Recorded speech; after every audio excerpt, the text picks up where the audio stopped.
Hawaii is near the edge of the earth. But even in such beautiful places, monsters live that commit terrible crimes.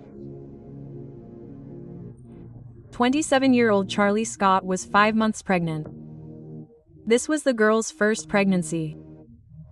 Although it was unplanned, Charlie was really looking forward to the birth of her son, for whom she came up with the name Joshua.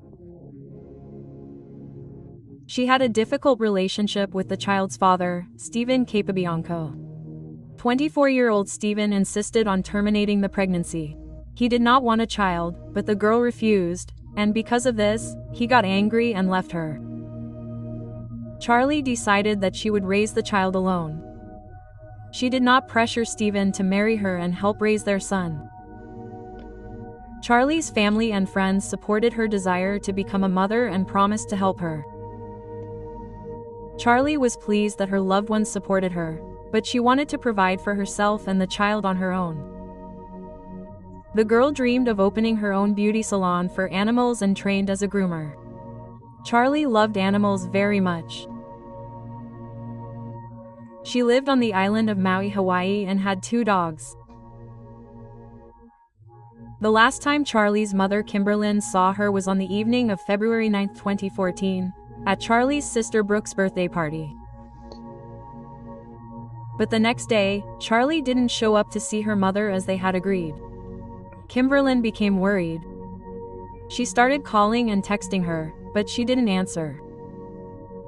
Charlie's sister Phaedra also tried to contact her at her mother's request, but she couldn't either. Then her mother went to Charlie's house with Phaedra. Charlie's car wasn't at the house. The front door was locked and the window was slightly open. The sister climbed through the window and opened the back door for her mother. The dog was running around restlessly and was hungry. Then the mother and sister realized that Charlie had long been gone from home, and the other dog, Nala, wasn't home at all. It was her favorite dog. Charlie would never have left like that without telling anyone, and she would never have abandoned another dog.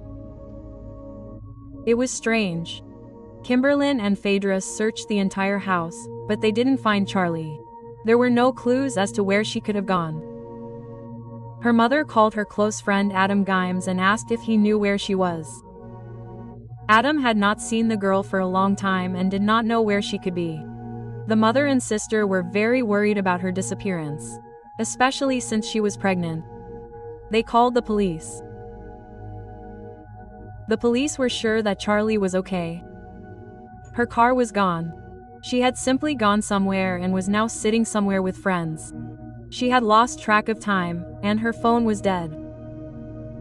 So they reluctantly began to search for the girl. The girl's mother remembered that Charlie had recently installed the Live 360 app on her phone, which tracks locations.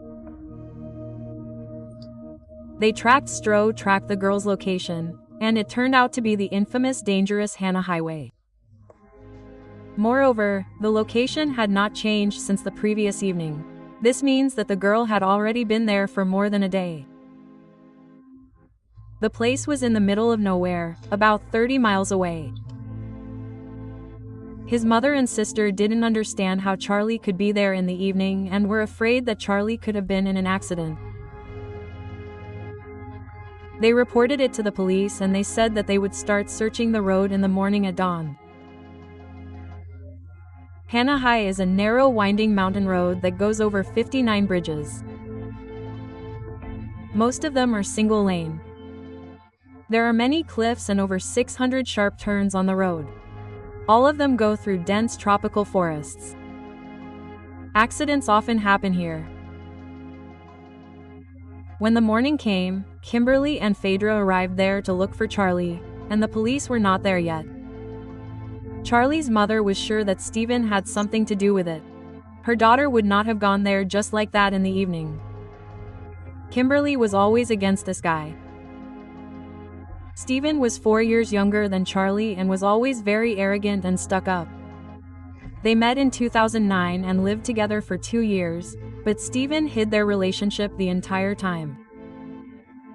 He told his friends that they were just roommates and didn't like to take pictures with Charlie. Kimberlyn and Phaedra explored the entire stretch of road that the app indicated. They stopped at every turn, got out of the car, looked at everything and shouted Charlie's name. But they couldn't find anything. Her mother and sister searched for Charlie all day, but they never saw the police along the entire road or even when they returned home. Kimberlyn was disappointed with the police's attitude and went to the police station herself to find out why no one was looking for her daughter. The police replied that they had searched the highway and found nothing. The mother and sister realized that the police were simply not taking this seriously. They still believed that Charlie had simply gone somewhere or run away. After the mother and sister complained about the police's inaction, several experienced detectives were brought in to investigate the case, who immediately took up the case actively.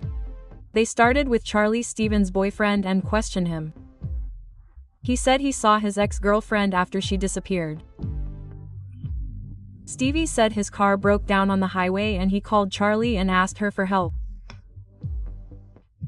The girl came there and helped him start the car.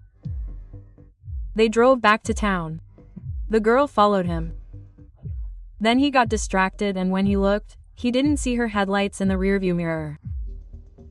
He thought she drove off somewhere and didn't pay attention to it. The police officer thought it was strange that Stevie didn't come back at that moment and see what happened. Or he could have at least called her and asked if Charlie was okay. Instead, he just drove off. This didn't fit in the investigators' heads. It turned out that Stevie had already had another girlfriend at that time and he no longer cared what would happen to Charlie. When Charlie's mother found out that Stevie had been questioned, she also wanted to talk to him. The mother was sure that he had done something to her daughter. She met him and he told her the same thing. Charlie's friends created a page to help search for the girl on Facebook and other social networks.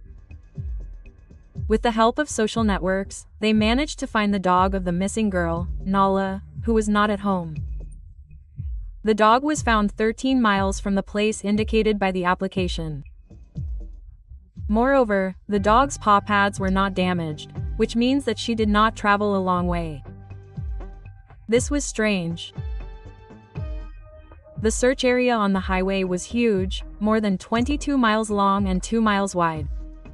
And there were not enough people for such a large-scale search.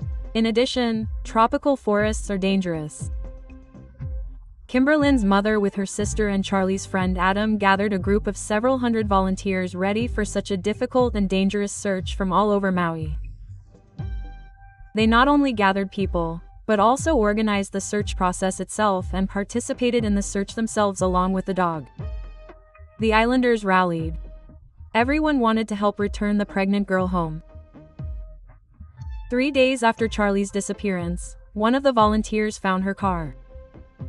The car was completely burned out, overturned, but there was no one in it.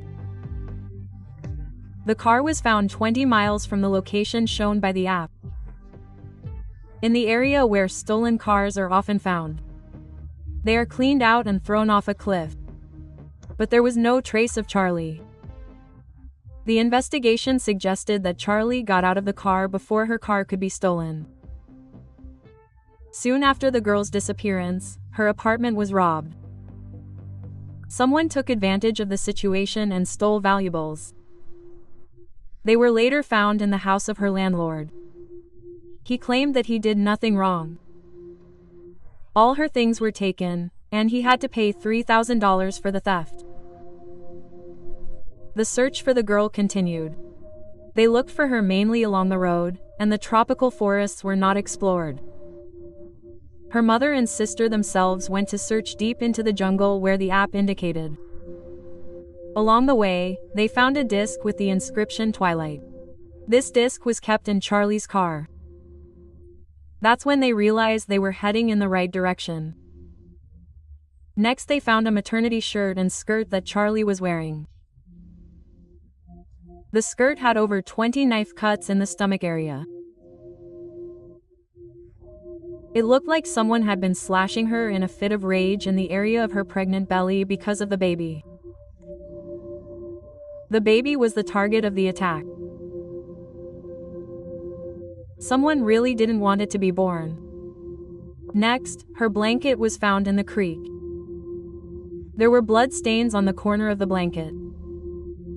The rest of the blanket was in the water, so the blood had probably been washed away, but the girl was nowhere to be seen. The next day, they continued searching in the same area. A black bra was found. It was also cut up. The searchers literally crawled on all fours so as not to miss anything in such dense undergrowth. Soon they found 2 fragments of the lower jaw, and there were separate teeth nearby. A piercing was found, the same one that was on Charlie's tongue. Further fingernails and strands of red hair were found.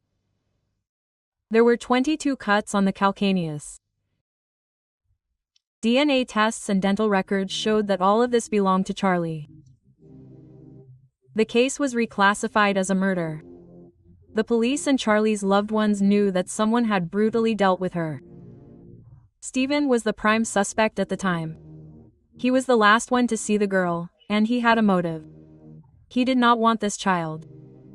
During interrogation, he admitted that he hated children, and that was why Charlie initially hid her pregnancy and was afraid to tell him about it. But there was no evidence against him. It was necessary to find the girl's body to understand how she was killed and, perhaps, to find some evidence on her body. While the search for the body was underway, detectives focused their attention on Stephen. They studied the calls from his phone and requested ISLANDg data. It turned out that on the evening of the girl's disappearance, he called her 15 times, and his phone was recorded in the place where the girl's things and body parts were found. The police assumed that he called to find her phone there, in the jungle. This means that he was not at home, as he claimed. Stephen remained there for a long time while he was calling. The girl's phone was never found. It is unknown whether Stephen found it or he was somewhere else in the jungle. It was also discovered that Stephen returned to this place 3 more times before her clothes were found. One of the girls around Stephen told how he joked about Charlie's disappearance. Stephen told his friends that if it were him, he would have simply thrown her off the cliff, and then no one would have found her for sure. This seemed strange to everyone and not at all funny. The police began to work on this version and checked the cliffs near the place where the girl's things were found. On one of them, a dog picked up a scent and there were tracks that looked like a drag mark. The area was thoroughly searched but nothing was found. A coworker at Stephen's bakery said that Stephen asked him how to get away with murder. 2 weeks before Charlie went missing, and 2 months after the girl went missing, another employee at the bakery said that Stephen talked about bruises on his sister's arm and was worried that her boyfriend was hitting her. Then he told him, "I was wondering how I could stop myself from killing someone again." All this was only circumstantial evidence and witness statements, but it allowed Stephen to be arrested. He was arrested 5 months after the girl went missing and charged with second-degree murder and arson of a car. He pleaded not guilty. While the case was being prepared for trial, the search was still ongoing. In the same place, a pair of men's blue jeans with bloodstains were found. The blood also turned out to be Charlie's. The jeans were Stephen's size and, most importantly, a hair was found in the pocket of the jeans that matched Stephen's DNA. This was a stroke of luck for the police. They finally had solid evidence linking Stephen to the crime. But since this evidence was found after the deadline for presenting evidence to the court, it could not be presented at the trial. Stevie did not testify during the trial. Forensic anthropologist Rebecca Taylor, who examined the fragments of the mandible, teeth and nails found at the scene, said that significant force was required to fracture the mandible. This means that Charlie was killed with particular cruelty. The expert said that the strands of hair and nails found at the scene could easily have come off the decomposing body when it was being dragged.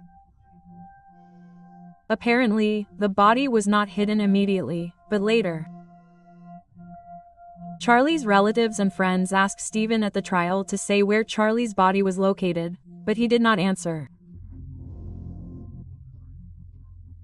Despite this, on December 28, 2016, he was found guilty of murder and arson and sentenced to life in prison with the possibility of parole after 50 years. Stephen appealed. He claimed that a break in the trial due to the Christmas holidays could have influenced the jury's decision. With the case heavily in the news at the time, his appeal was denied. Stephen Capobianco, 31, is currently in prison. Charlie's mom Kimberly and her friend Adam have started a community to help search for people on the island of Maui and now help search for lost tourists and locals. Charlie's body has never been found.